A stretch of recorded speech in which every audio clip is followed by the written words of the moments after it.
तो UPPSC RO में और यूपीपीएससी के प्री एग्जाम में कथन और कारण के सवाल आते हैं। कथन दिया रहेगा और नीचे कारण दिया रहेगा, ठीक है। तो जिसको हम लोग इंग्लिश में बोलते हैं असर्शन और रीजनिंग। एक स्टेटमेंट दिया रहेगा और उसके नीचे एक रीजन दिया रहेगा, ठीक है।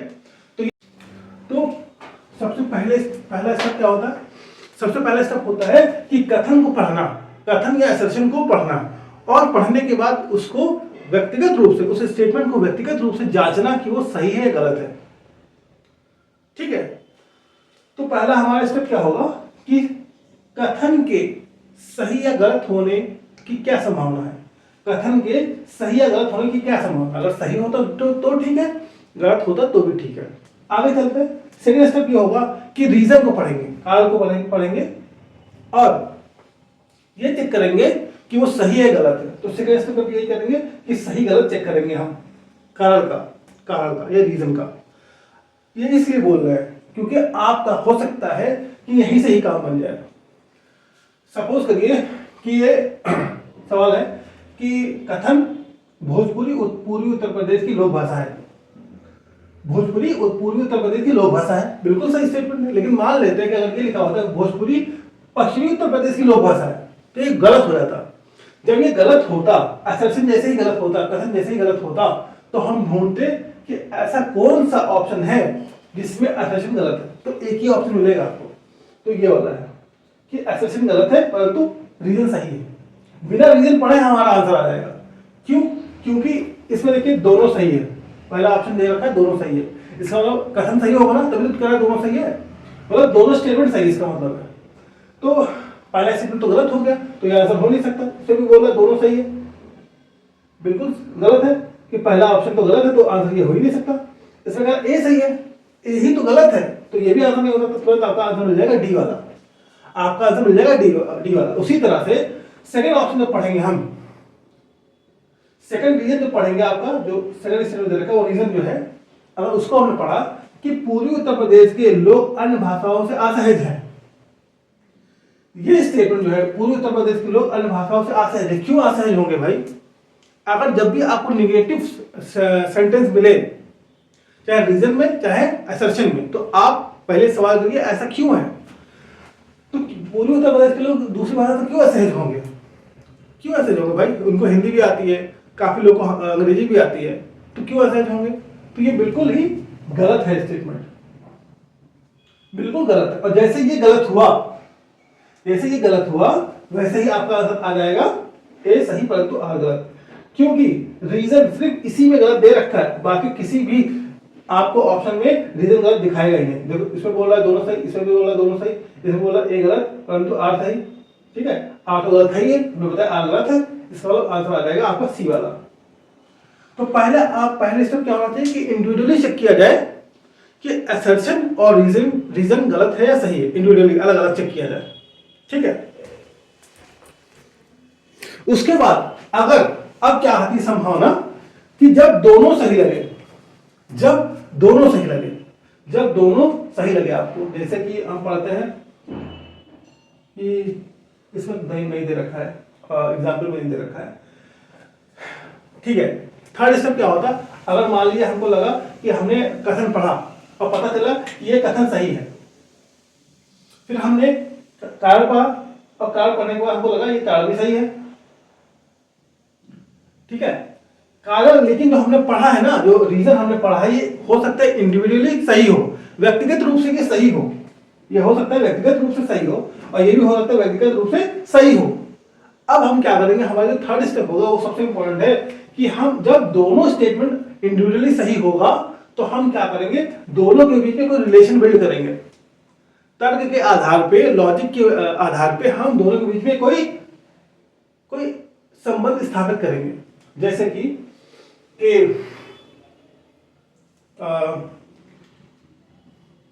जैसे स्टेटमेंट है कि भारतीय जनता पार्टी को 3 राज्यों में सफलता मिली, ठीक है, चुनाव जीत गए, बहुत बड़ी सफलता मिली।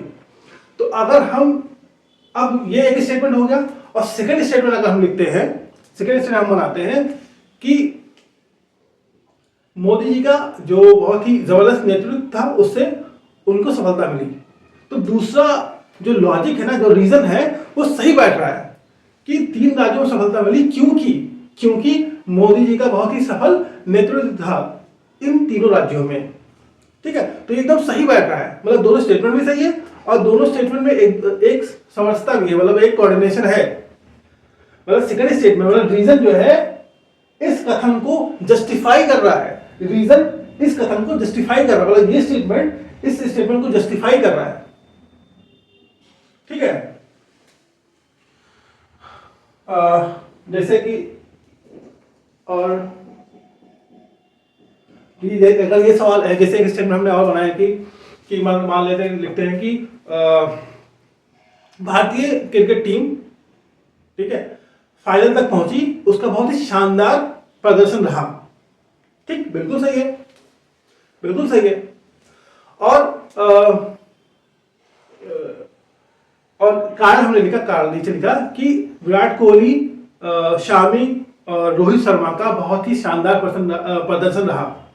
तो ये स्टेटमेंट सही हो जाएगा क्योंकि फाइनल पहुंची है ना, इनमें इन 3 खिलाड़ी का बहुत बड़ा योगदान रहा है, बाकी भी खिलाड़ी का योगदान रहा है। ठीक है, तो पहला स्टेटमेंट क्या होगा कि भारतीय क्रिकेट टीम फाइनल तक पहुंची क्योंकि शामी, विराट कोहली, रोहित शर्मा का बहुत ही शानदार प्रदर्शन रहा। लेकिन अगर ये लिख दिया जाए कि सिर्फ रोहित का, विराट कोहली का और शामी का प्रदर्शन रहा, इस वजह से वो फाइनल पहुंची, तो ये गलत हो जाएगा। तो आपको एक्सट्रीम स्टेटमेंट में पकड़ना है, एक्सट्रीम स्टेटमेंट पकड़ना है कि केवल बोल दिया या सिर्फ बोल दिया या एकमात्र बोल दिया। इस तरह का जो नेगेटिव स्टेटमेंट होता है, जो एक्सट्रीम स्टेटमेंट होता है, उस पर हमको बहुत ही पकड़ बनानी चाहिए जब ये वाला सवाल हम हल करें, कथन और कारण का सवाल हल करें। ठीक है, तो आप समझ रहे होंगे कि हम क्या कहना चाह रहे हैं कि स्टेटमेंट 1 पहला पढ़ा जाए, कथन पढ़ा जाए, फिर कारण पढ़ा जाए। अगर दोनों सही हैं तो दोनों के बीच में अगर संबंध स्थापित हो रहा है, सवाल पूछ के, बिकॉज करके या क्योंकि लगा करके अगर संबंध स्थापित हो रहा है, तो फिर जो है दोनों सही होगा, मतलब यह ऑप्शन जाएगा, दोनों सही भी है और सही व्याख्या भी हो रही है। ठीक है, से एक्सप्लेनेशन भी हो रहा है। लेकिन अगर सिर्फ दोनों सही है और एक्सप्लेनेशन नहीं हो रहा है सही, तो फिर जो है गलत हो जाएगा। फिर ये वाला आएगा, दोनों सही लेकिन व्याख्या सही नहीं हो रही है। ठीक है, तो हमने यहां लिखा है कि बिकॉज या क्योंकि लगा के आपको पढ़ना है। पहले ये स्टेटमेंट पढ़िएगा, ये स्टेटमेंट पढ़िएगा, फिर इस स्टेटमेंट को पढ़िएगा बिकॉज लगा के, इस स्टेटमेंट को। हाँ, तो पहला क्या करेंगे, जो भी हमने पढ़ा है उसको यहां अप्लाई करेंगे। ठीक है, पहला स्टेप क्या था कि कथन को पढ़ेंगे। भोजपुरी पूर्वी उत्तर प्रदेश की लोक भाषा है, सही है। ठीक है, पहला स्टेप अप्लाई हो गया, सही है। आगे चलेंगे, कारण पढ़ेंगे कि भोजपुरी भाषा जनमानस के द्वारा बोलचाल में प्रयोग होती है, बोलचाल में प्रयोग होती है। ये भी स्टेटमेंट सही है, बिल्कुल सही है कि लोग बोलते हैं, भोजपुरी भाषा बोलते हैं। ठीक है, अब जब दोनों स्टेटमेंट सही हो गया तो लॉजिकली इस स्टेटमेंट को इसके साथ लिंक करेंगे। तो हमने बताया था कैसे लिंक करेंगे, सवाल पूछ के, क्यों। ठीक है, ये भोजपुरी पूर्वी उत्तर प्रदेश की लोक भाषा है, लेकिन क्यों है, तो इसका आंसर यहाँ पे दे रखा है, ये रीजन दे रखा है यहाँ पे, तो इसलिए दोनों स्टेटमेंट को हम लिंक करेंगे क्योंकि लगा करके, क्योंकि लगा करके। फिर पढ़ेंगे भोजपुरी पूर्वी उत्तर प्रदेश की लोक भाषा है क्योंकि भोजपुरी भाषा जनमानस के द्वारा बोलचाल में प्रयोग होती है। बिल्कुल सही है, दोनों लॉजिकली बैठ रहा है ना। जब लॉजिकली बैठेगा नहीं तो फिर गलत हो जाएगा, तो फिर गलत हो जाएगा। तो ये इसका आंसर होगा ए वाला, कि दोनों सही भी है और जो रीजन है, कारण है, वो सही व्याख्या कर रहा है। ठीक, तो ये पूरा हमने मतलब बात की है, इस तरह से सवाल होते हैं। इसमें हमने कुछ ट्रिक बताई है, कुछ टिप बताई है कि जो एक्सट्रीम स्टेटमेंट हो वो हमेशा गलत होता है, एक्सट्रीम स्टेटमेंट हमेशा गलत होता है। जैसे हम यहाँ पढ़े कि कन्नौज इत्र का शहर है, बिल्कुल सही बात है, इसलिए कन्नौज को परफ्यूम सिटी बोलते हैं, कन्नौज को बोलते हैं परफ्यूम सिटी क्योंकि वहां पे इत्र का बहुत कारोबार होता है। ये तो बिल्कुल सही है। आगे, कन्नौज शहर के सभी निवासियों के यहाँ इत्र का उद्योग होता है, सभी निवासियों के यहाँ इत्र का उद्योग होता है। तो इसमें क्या एक्सट्रीम है, इसमें सभी, ये एक्सट्रीम है। अरे ऐसे कैसे संभव होगा कि हर घर में इत्र का प्रयोग होगा, ऐसा तो ये सवाल बिना आपके नॉलेज के भी हो जाएगा। ये कॉमन सेंस की बात है कि हर घर में तो नहीं हो सकता ना इत्र का उद्योग। जैसे अब लखनऊ है, यहाँ पे जरदोजी का काम होता है, चिकन का काम होता है, लेकिन हर घर में नहीं होता है ना काम ये। तो ये स्टेटमेंट गलत हो जाएगा। फिर यही वाला सही होगा कि सी वाला, ए सही परंतु आर गलत है। ठीक है, तो एक्सट्रीम स्टेटमेंट को आपको पकड़ना है। ठीक है, जैसे केवल बोल दिया या एकमात्र बोल दिया या यहां पे सभी का बोल दिया। ठीक है, उसके बाद कि जनरल स्टेटमेंट हमेशा सही होता है। जो जनरल सामान्य कोई अगर कथन लिखा हुआ है या समान काल कोई लिखा हुआ है तो मोस्टली सही होता है। जैसे कि जैसे यही स्टेटमेंट है, ये समान स्टेटमेंट है कि भोजपुरी भाषा जनमानस की भाषा है पूर्वी उत्तर प्रदेश में। सही बात है कि पूर्वी उत्तर प्रदेश में ये समान भाषा है, सही बात है। या फिर ये कह दे कि अवधी भाषा फैलाबाद और आगरा के वाराणसी के क्षेत्र में बोला जाता है, ये भी सही बात है क्योंकि ये अवध का क्षेत्र है। तो ये नॉर्मल सेंटेंस होता है, जनरली सही होता है। आगे चलते हैं कि नेगेटिव स्टेटमेंट जो हो वो बहुत ध्यान से पढ़ना चाहिए। नेगेटिव स्टेटमेंट हमेशा ध्यान से पढ़ना चाहिए और वहीं ना कहीं वहीं पे आपका आंसर छुपा होता है, अक्सर वहीं पे आपका आंसर छुपा होता है। हाँ, तो पहला स्टेटमेंट है कि कथन राज्यसभा का विघटन नहीं होता है। सही है, नहीं होता है विघटन, लोकसभा का होता है 5वें साल। कारण क्या लिखा है, उसके 1/3 सदस्य हर दूसरे वर्ष सेवानिवृत्त हो जाते हैं। तो ये बताओ सेवानिवृत्त और विघटन से क्या रिलेशन है। तो हमको ऐसे ही पढ़ना है, जैसे राज्यसभा का विघटन नहीं होता क्योंकि उसके 1/3 सदस्य हर दूसरे वर्ष सेवानिवृत्त हो जाते हैं। तो कोई रिलेशन बैठ रहा है? नहीं बैठ रहा है भाई। रिटायरमेंट से और उसके डिसोल्यूशन से, मतलब सेवानिवृत्त से और उसके विघटन से क्या संबंध? कोई संबंध नहीं है।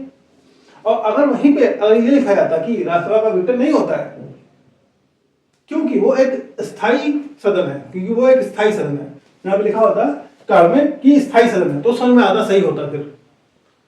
फिर लॉजिक भी बैठता है कि राज्यसभा का विघटन नहीं होता है क्योंकि राज्यसभा एक स्थायी सदन है, तो फिर सही बैठता। इसमें दोनों स्टेटमेंट सही है लेकिन एक्सप्लेन नहीं कर रहा, सही व्याख्या सही नहीं हो रही है। तो ये फिर इसका आंसर होगा बी, इस तरह से। और जितना ज्यादा प्रैक्टिस करेंगे उतना ज्यादा परफेक्शन आएगा आपके अंदर। 12 से 15 सवाल आरओ के अंदर आता है ऐसे। ठीक है, इसकी प्रैक्टिस बहुत होनी चाहिए।